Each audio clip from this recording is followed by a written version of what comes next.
আমরা সবাই কিন্তু চাউমিন জানি নাম, চাইনিজ খেতে গেলেই চাউমিন খেতে ইচ্ছা করে, চাউমিনে যেতে ইচ্ছা করে, এবং তার সাথে সাথে চ্যাপ্টার 2 এখন নতুন খুলে গেছে পার্ক স্ট্রিটে। তার সাথে সাথে আউধ বিরিয়ানি লাভার্সদের জন্য আউধ তো রয়েছে। তো তার ফাউন্ডারের সঙ্গে আমি দাঁড়িয়ে রয়েছি, দেবাদিত্য দা। দাদা, welcome back to the channel again. Thank you so much. আপনাকে একবার আমরা পেয়েছিলাম আরওয়ানের ইভেন্টে, আরএস ফাউন্ডেশনে। রাইট।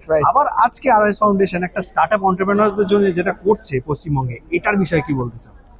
ওয়েল, আমি তো বিভিন্ন ধরনের এরম ধরনের রিয়েলিটি শোতে পার্টিসিপেট করেছি, বাট বাংলায় বেঙ্গলে এরম ধরনের একটা স্টার্টআপ শো, একটা প্ল্যাটফর্ম যেখানে হাতে হাতে অফার দিয়ে দিচ্ছে, সেটা কিন্তু পাওয়া যায় না, দেখাও যায়নি।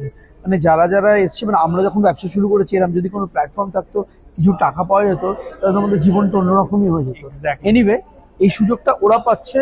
আর আমি রাজীব সিনহা স্যারকে বলবো, মানে প্রচন্ড রাজীব সিনহা স্যারের কাছে কৃতজ্ঞ। আমরাও প্রচুর কিছু শিখেছি জীবনে ওনার থেকে। এরম একটা প্ল্যাটফর্ম যে ক্রিয়েট করেছে, সেটা ক্রিয়েট করার সাহস উনি দেখিয়েছে, এটার জন্য ওনাকে অনেক অনেক কংগ্রাচুলেশনস।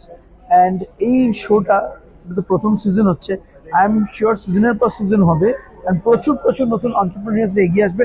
আজকে আমি বসে পিচগুলো দেখছিলাম, যা যা পোটেনশিয়াল আছে, এদের যা যা আইডিয়াস আছে, এরকম আইডিয়া তো সত্যি আমাদের ছিল না। প্রচুর ইনোভেশনস, প্রচুর আইডিয়াস আছে। তো আশা করি এই শোটা সুপার সাকসেসফুল হবে, and all my best wishes to Tiger Sports. আর একটা যে মিথ আছে কলকাতা থেকে, যে কলকাতা থেকে শুধু ফুড এন্ড বেভারেজ সেক্টরে যে স্টার্টআপস উঠছে, সেইটা কি কোথাও ভাঙতে পারছে এই স্টার্টআপ রিয়েলিটি শো? দেখো, ফুড অ্যান্ড বেভারেজ মানে F&B industry is doing good, কারণ হচ্ছে it's a very flashy industry.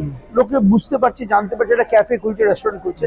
But B2B, বা আরো ধরো টেকনিক্যাল অনেক কিছু স্টার্টআপস আছে। আজকে আমি দেখছিলাম যারা কিছু ফর্মুলাস নিয়ে এসছে, যারা ব্যাকটেরিয়া ডিটেক্ট করছে, বা ধরো একটা হাইড্রোজেন থেকে তারা পাওয়ার ক্রিয়েট করছে। এইগুলো তো আমরা জানতে পারি না। এরকম ধরনের প্রচুর ইনোভেটিভ স্টার্টআপ আছে, আর প্রচুর ভালো কাজ হচ্ছে ওয়েস্ট বেঙ্গলে।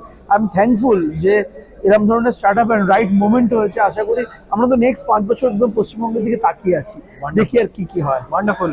হোপ চাউমিন আরো গ্রো করুক, যেভাবে ইন্ডিয়া গ্রো করছে, এবং চাউমিন আমাদের পশ্চিমবঙ্গের নামটাও এগিয়ে নিয়ে যাচ্ছে। থ্যাংক ইউ সো মাচ দাদা। আমার তোমার চাউমিনের প্রত্যেকটা চাইনিজ খাবার ভালো লাগে, স্পেশালি দার্শান। থ্যাংক ইউ, অসাধারণ। থ্যাংক ইউ সো মাচ দাদা। খুব ভালো থেকো, খুব ভালো থেকো। Thank you. Thank you.